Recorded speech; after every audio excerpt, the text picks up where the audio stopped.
So you want to shoot videos to grow your personal brand, your business, or you just want to have a lot of fun. But the last thing that you want is to have a slow computer that constantly crashes, has a choppy playback, and takes hours of time to export a single video. And you don't want that. So in this video, we are going to solve that problem, as we will be covering everything that you need to know while purchasing your first laptop that will handle all of your video editing needs perfectly. And best of all, you don't have to be a massive tech nerd to understand what we are going to be talking about. And I'll also even give you some specific recommendation of mine based on your budget. My name is Akanksh. I'm a filmmaker and I run a business called Voyage Filmmaker, where we teach people how to shoot and edit professional looking videos and monetize their skills. With that being said, let's get started with it.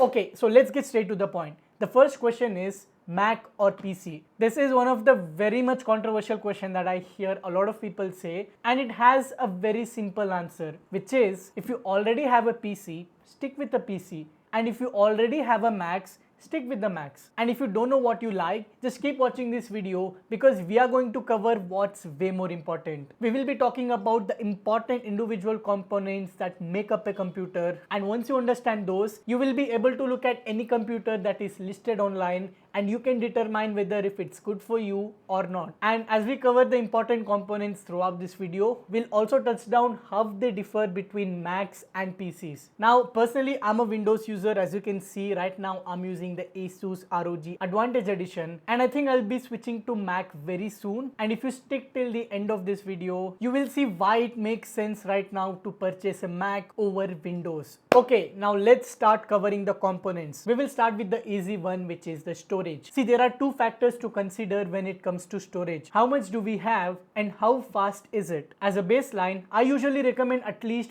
500 gigabytes of storage is enough, especially if you're just getting started, because it doesn't really matter, as anyone who edits videos is eventually going to have to invest on external drives, because running out of space on your computer is pretty much going to happen as a video editor. Now with the storage, you also have to consider the speed of your storage, and remember that not all storage are built equally. Some storage can read and write data more faster, which means your videos inside of your video editing software will load faster, and you will be able to scrub through the timeline quicker with less lag, even if you add more and more effects inside of your timeline. Nowadays though, the most modern computers have built-in storage that is just more than fast enough to edit videos. And this is because all the computers nowadays have SSD storage or solid state drives, and the read and write speed of SSD is usually towards 1000 megabytes per second, which is pretty fast. The only time you need a faster storage is if you are editing an extremely data heavy footage, like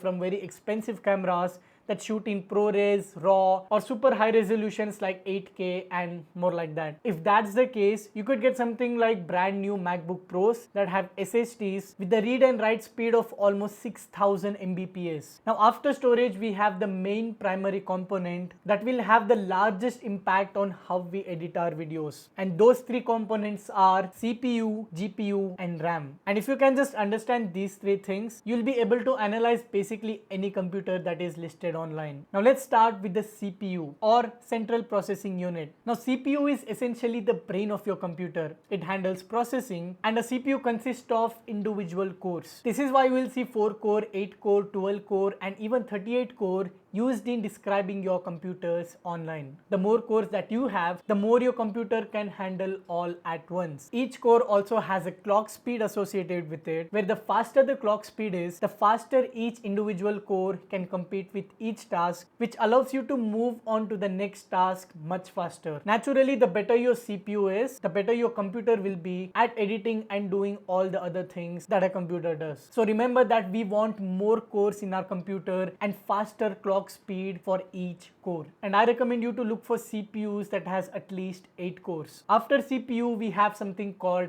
RAM, which stands for Random Access Memory. Now RAM is also measured in gigabytes. On the low end, the 8 GB RAM is common common, whereas some heavy computers have upwards of 128 GB or more. Now think of RAM like specific amount of bandwidth that can handle program, load or multitasking. See, the more RAM that you have, the more bandwidth that you get to handle all the tasks, because when you just max out your RAM, your computer will start lagging. So if you're a Windows user, 32 GB RAM is my base recommendation for editing 4K footage without any issues. But I feel Apple kind of changed the game here, which we'll be talking about in just a moment. But for now, let's move on to the next component, which is the GPU, which stands for Graphics Processing Unit, and it does exactly what it sounds like. It handles more complex tasks associated with rendering 2D and 3D videos, like editing video content, rendering 3D models, or playing a high frame rate video games. And remember that this component is very important for video editors. Similar to your CPU, your GPU also consists of individual cores, and traditionally a GPU also has its own RAM, which is called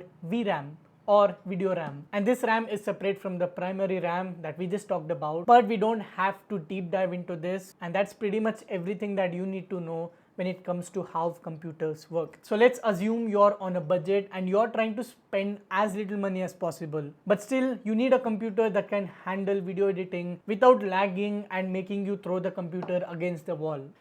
Now, this is where Apple is so good at it. Apple took the three core components of a computer, the CPU, the GPU, and the RAM, and they just placed them all together on a single chip, which is absolutely amazing. And this is why Apple improved the efficiency of the computer very much, because instead of having the data having to be transferred from CPU all the way to RAM and then all the way to GPU again and then back to CPU, it can all happen almost continuously together because they are literally all fused together. But what that means for us users is three things. Number one, the Apple chip performance is better when compared to the same exact spec rivals such as Intel or AMD chips. For example, a 8-core CPU of an Apple chip will always beat a 8-core CPU Intel chip. The same goes with RAM. A 16 GB RAM on an Apple chip will beat most of the 32 GB RAM on PCs which has Intel or AMD chips. So yeah, Apple is stronger even with the lower specs. And then number two, we get efficiency boost that leads to lower operating temperatures, less need of noisy fans, and significantly better battery life. The battery of my light is down, but we are just going to continue this. So Apple will have double the battery life, and best of all, the prices are lower than ever before. Now on a paper, a PC might look better than a similarly priced Mac, but because of the awesome integration improvements from the Apple, the PC will not be anywhere as good as the Mac. So this is the exact reason why people say Mac is better for editing, not gaming. So now you're basically an expert to evaluating the computer specs. So let's talk about my specific recommendation of computer for video editors based on your budget. But before that, a quick word from today's sponsor, which is watchfilmmakers.com. Yup, that's me. I'll keep it real quick. But at watchfilmmakers.com, we have an online program that is going to teach you to take your videos from looking like this to this, no matter what type of videos you want to shoot. We work on some of the most biggest brands in the world, and we specialize to teach every type of content like weddings, real estate, travel, sport, and much more. You will also master the skill of making such content and also make a living out of something that you love to do, which is making content. This was my work 8 years ago, and this is my work today. And what I want to say is that you don't need 8 years of time to get to this level, as I've made this masterclass especially to shorten your learning curve. At the time of recording this video, we've taught over many students, and their results have been absolutely incredible. They are transforming their content, and they are landing clients, and they are making a living from what they love to do,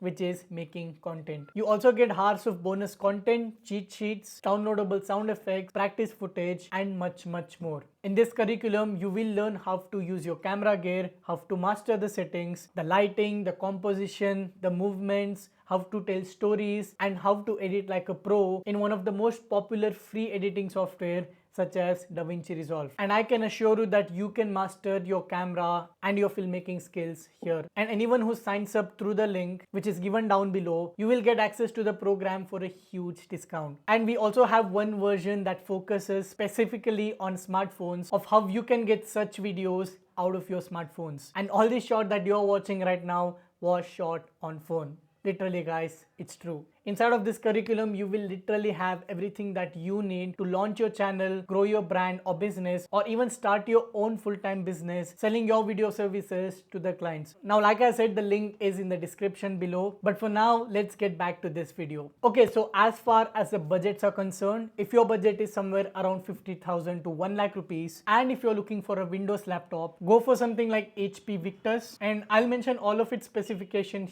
here, so you can just pause it and see it by yourself. And if you love Apple, this is the one that I recommend. It's the 2024 Mac Mini. Guys, this thing is absolutely beast, as it gets M4 chip with 10 core CPU and a 10 core GPU. The base model gets 16 GB of RAM and 256 GB of SSD, and here are its price list. You get three options. The 256 GB SSD storage is priced around 60,000 rupees. The 512 GB is priced around 79,900, and the 1 TB would cost you somewhere around 1 lakh. Now, I recommend you to at least get the 512 GB one so that you don't lose the space all the time. And remember that you can also get a student discount of rupees 10,000. Like if you're a student and if you have an ID, and with this you may also need to buy an external display, which I recommend you to get is something like Asus ProArt display. This is a 4K 27-inch monitor, and this is something that I would buy if my budget was okayish. Now, moving on to 1.5 lakh rupees range. If I was to select Windows,